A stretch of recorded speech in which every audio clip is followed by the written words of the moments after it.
Guys, my name is मोहित और आप मेरे चैनल एग्ज़ाम टीम्स पे ये वीडियो देख रहे हैं। ठीक है। और जो हमारी पिछली वीडियो थी मैंने उसमें आपको बताया था कि आपको अगली वीडियो में मैं रीज़निंग के बारे में डिटेल्स में बताऊंगा कि रीज़निंग में जो हमारी बैंकिंग रीज़निंग होती है बेसिकली उसमें क्या क्या टॉपिक्स होते हैं, क्या क्या आपको पढ़ना है और किस किस तरीके से पढ़ना है। तो आज ये रीज़निंग की फ़र्स्ट क्लास है, ये पार्ट 1 वीडियो है, यानी जो हमारी वीडियो है वो पार्ट 1 है। इसमें हम ये हमारा एक अलग से चलता रहेगा पैटर्न।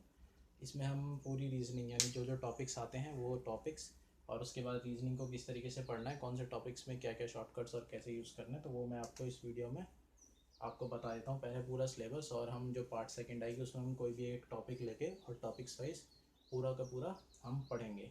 तो गाइस, सबसे पहला जो इसमें टॉपिक आता है वो आता है आपका machine input output, sorry, machine input output. उसके बाद जो हमारा सेकंड टॉपिक है, यानी ये सारे इंपॉर्टेंट टॉपिक्स ही हैं, बेसिकली 9 और 10 टॉपिक हैं, 9 या 10 टॉपिक। तो वो सारे टॉपिक्स मैं आपको हर एक वीडियो में यानी वीडियोज़ वाइज आपको बताता रहूँगा किस तरीके से आपको उन्हें सॉल्व करना है, एग्ज़ाम्स में आपको कैसे सॉल्व करना है। और उसके बाद जो हमारा दूसरा टॉपिक है वो होता है सिलॉग। ठीक है, जिन्होंने बैंकिंग का एग्ज़ाम दिया हुआ है पहले, प्री या मेन से कोई भी एग्ज़ाम दिया होगा, उन्हें टॉपिक्स के बारे में ओवरव्यू होगा कि हाँ मशीन इनपुट आउटपुट में क्या होता है, सिलॉग में क्या होता है। तो मैं आपको बताया था मशीन इनपुट आउट में कोडिंग पैटर्न दिया होगा, उसके स्टेप्स होते हैं और उसके अलावा फिर उसके बाद एक क्वेश्चन दिया होता है, उनको उस स्टेप्स में जैसे वो पहला स्टेप सॉल्व हुआ है उसके बेस पे आपको सॉल्व करके आंसर देने होते हैं। सिलॉग में आपको कोई भी दो स्टेटमेंट दी जाती हैं या एक स्टेटमेंट दी जाएगी। अब वैसे 4 स्टेटमेंट दी जाती हैं प्री मेंस में और उसके बाद उनके कंक्लूज़न होंगे कि उनको सॉल्व करना है और आपको कंक्लूज़न बताने हैं, एक सही है या दोनों सही हैं, जो भी है उस तरीके से। हमारे थर्ड क्वेश्चन आता है, वो आता है आपका थर्ड टॉपिक जो है वो है ब्लड रिलेशन। ब्लड रिलेशन में आता क्या है, फादर के 2 बेटे हैं, उनकी 2 वाइफ हैं, उसके बाद उनके 2 बच्चे हैं, इस तरीके से और क्वेश्चन पूछ लेगा कोई भी एक आपको। ये कोडेड भी आते हैं, यानी मेंस एग्ज़ाम में जो ये आएंगे, किसी भी मेंस एग्ज़ाम में, IUPS हो या फिर SBI हो, मेंस एग्ज़ाम में ये कोडेड में आते हैं। यानी P star Q, P is the father of Q, P multiply by Q और P divide by Q, P is the daughter of Q, इस तरीके से क्वेश्चन आएंगे। उसके बाद जो हमारा टॉपिक होता है वो होता है इनइक्वालिटीज़। ठीक है, इनइक्वालिटीज़ जो हमारा टॉपिक है उसमें ग्रेटर देन इक्वल टू और इस तरीके से आते हैं, या फिर इक्वल टू, ये 5 साइन के ऊपर हमारी पूरी इनइक्वालिटी बेस होती है। उसके बाद जो हमारा अगला टॉपिक आता है जो कि मोस्ट इम्पॉर्टेंट टॉपिक है वो है पजल्स। इसके अंदर ही आते हैं आपके सिटिंग अरेंजमेंट। ठीक है, पजल्स हो गया, सिटिंग अरेंजमेंट इसी के अंदर आएंगे। ये सबसे ज़्यादा टॉपिक इंपॉर्टेंट है, ये 15 नंबर का तो आता ही आता है आपको मेंस एग्ज़ाम में। ये आपको SBI मेंस हो या IBPS मेंस हो, उसमें आपको ये जो मिलेगा ही मिलेगा, 10 से 15 नंबर का, 20 नंबर का भी मिल सकता है आपको। तो इस तरीके से आता है। उसके बाद आता है आपका direction sense test. Direction sense test और इसके बाद हमारा जो है वो है रैंकिंग।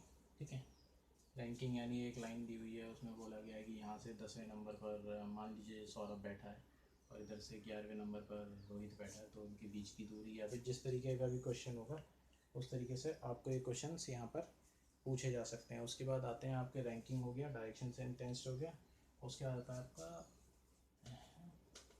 Statement and assumption. अब स्टेटमेंट एंड अजम्पशंस में क्या होगा कि आपको एक स्टेटमेंट दिया हो गया होगा, कोई भी एक स्टेटमेंट हो सकता है किसी चीज़ से भी रिलेटेड, और उसके बाद आपको उसे ट्रू मानना है। ट्रू मानने के बाद नीचे, यानी वो एक स्टेटमेंट आप ये मान के चलिए कि वो ट्रू होता है, उसके बाद नीचे उसके अजम्पशन दिए होंगे 2 या 3, जितने भी अजम्पशन होंगे उसमें से आपको ये बताना होगा, एज्यूम करना होगा कि इस ट्रू स्टेटमेंट के बेस पे कौन सा एजम्पशन हमारा ठीक है। ये आपका स्टेटमेंट में अजम्पशंस में आता है। और ये बेसिकली जो होता है, ये हमारा जो रीजनिंग का सिलेबस है, एक और टॉपिक है क्या सर इसमें, वो है आपका नंबर सिस्टम। ठीक है, नंबर सिस्टम भी आपका आता है। मैं आपको ये बता देता हूँ ये किसके कितने कितने मार्क्स के आते हैं। बेसिकली ये 5 मार्क्स के आएंगे आपको, मेंस में आते हैं ज़्यादातर, ये मेंस में आते हैं, प्री में भी आ जाते हैं बट कभी कभार। उसके बाद सिलॉग, सिलग आपको प्री और मेंस दोनों में देखने को मिलते हैं, और इनका जो वो होता है 5 नंबर के आता है। ब्लड रिलेशन भी आपको 5 मार्क्स का देखने को मिलेगा, 4 to 5 मार्क्स का, ठीक है। उसके बाद इनइक्वालिटीज़ आपको 5 मार्क्स की ही देखने को मिलेंगी। मेंस में ये कोडेड में आती हैं, कोडेड इन मेंस में ये कोडेड में आती हैं। बाकी प्री में ये आपको एज इट इज़ ही देखने को मिलेंगी, यानी कि कोडेड में नहीं मिलती हैं, नॉर्मल मिलती हैं। 15 नंबर के आसपास का आपको ये मिलता है। डायरेक्शन सेंस टेस्ट आपको 1 नंबर का भी आ सकता है, 1 to 5 मार्क्स का ये आता है। रैंकिंग भी आपको 1 to 5 मार्क्स की मिलती है। स्टेटमेंट एंड अजम्पशंस भी आपको 1 to 5 मार्क्स के मिल जाते हैं, इनके बीच में आएगा। बाकी नंबर सिस्टम ये भी 1 to 5 मार्क्स के आते हैं। तो आपको 50 से 60 नंबर के क्वेश्चन बनते हैं, जो कि इन्हीं में बनेंगे।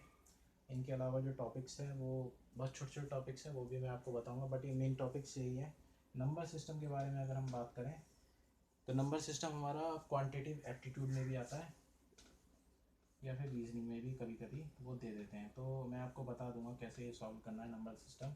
बाकी आप अगर ये क्वांटिटेटिव एप्टीट्यूड यानी मैथ्स में आएगा तो ये रीजनिंग में नहीं आएगा, और रीजनिंग में आता है तो ऑब्वियस है कि आपको ये मैथ्स में नहीं देखने को मिलेगा, ठीक है। अब इसके बाद मैं आपको बता देता हूँ ये जो सिलेबस है ये मेनली किस किस के लिए सिलेबस है। ये है SBI, PO या क्लर्क, ठीक है। IBPS की जितनी वैकेंसीज होती हैं, या फिर RRB की जो भी होती हैं, ग्रामीण बैंक की भी IBPS ही निकालता है। तो अभी जो मेनली 2 वैकेंसीज हमारी अभी हैं लेआउट में, यानी है इस समय जो चल रही हैं, सबसे पहला है आपका SBI क्लर्क मेंस, ठीक है। SBI क्लर्क मेंस जो है वो अभी होने वाला है। उसकी अभी डेट नहीं आई है ड्यू टू पेंडेमिक, ये कोरोना वायरस की वजह से आपको वो डेट अभी मिली नहीं है, बट बहुत जल्दी उसकी डेट आ जाएगी। प्री का रिजल्ट भी आपको बहुत जल्दी वेबसाइट से आ जाएगा। उसके बाद जो अभी आज ही वैकेंसी निकली है वो है IBPS RRB। इसमें ऑफिस असिस्टेंट की निकली है, ऑफिसर स्केल 1, यानी ऑफिस असिस्टेंट का अगर आप मान के चलो तो क्लर्क, और ऑफिस स्केल 1 ऑफिसर स्केल 1 में यानी PO लेवल का। इस तरीके से वैकेंसीज आपको अभी आई हैं जो आपको देखने को मिलेंगी। और इसके रिगार्डिंग अगर आप चाहते हैं तो आप मुझे कमेंट कीजिएगा, मैं आपको बता दूंगा इसकी डिटेल्स। अभी वैकेंसीज डिस्क्लोज नहीं हुई है इसमें, बट यस वैकेंसीज आ गई हैं। अब कितनी किस पोस्ट में कितनी वैकेंसीज है वो आपको बाद में पता चलेंगी, अभी वो डिस्क्लोज़ नहीं हुई है। बट अगर आप चाहते हैं कि इसके बारे में मैं आपको डिटेल्स या नोटिफिकेशंस के बारे में, तो वो मैं आपको अलग से वीडियो बना के बता दूंगा। बाकी फॉर्म किस तरीके से भरना है वो भी मैं आपको बता दूंगा। और अभी हम इसके बाद रीजनिंग जब हमारा कंप्लीट होगा तो हम मैथ्स भी करेंगे। और जीके के लिए आप मेरे चैनल पे अपडेट रहिएगा, डेली आपको करंट अफेयर्स मिलेंगे, वो मैं अलग से डाल रहा हूँ। ये हमारा अलग से चलेगा, इसमें आपको सारे टॉपिक्स ये जितने भी सब बताए जाएंगे। इसके बाद हम मैथ्स के बारे में डिस्कस करेंगे कि मैथ्स में क्या क्या टॉपिक आते हैं और किस किस तरीके से उनको भी सॉल्व करना है। तो अगली वीडियो में जो हम बात करने वाले हैं वो हम इसके इनइक्वालिटीज़ टॉपिक पे बात करेंगे।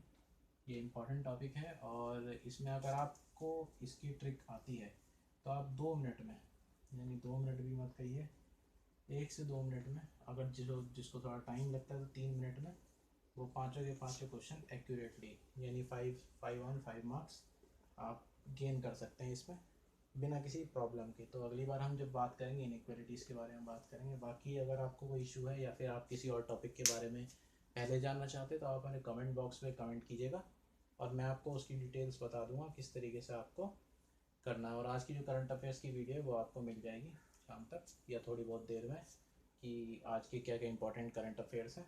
और कल हम बात करेंगे इनइक्वालिटीज़ के बारे में। ये पार्ट 1 था हमारी वीडियो का, और पार्ट 2 आपको कल, यानी इनइक्वालिटी जितने भी इसके पार्ट्स आएंगे सब रीजनिंग के आएंगे। इसके बाद हम बाद में बात करेंगे आपके मैथ्स के बारे में, किस तरीके से आपको मैथ्स को भी सॉल्व करना है, ठीक है। और अगर कुछ और प्रॉब्लम होगी तो मैं आपको, या कुछ और चेंजेस होंगे तो वो मैं आपको बता दूँगा। Okay, thank you.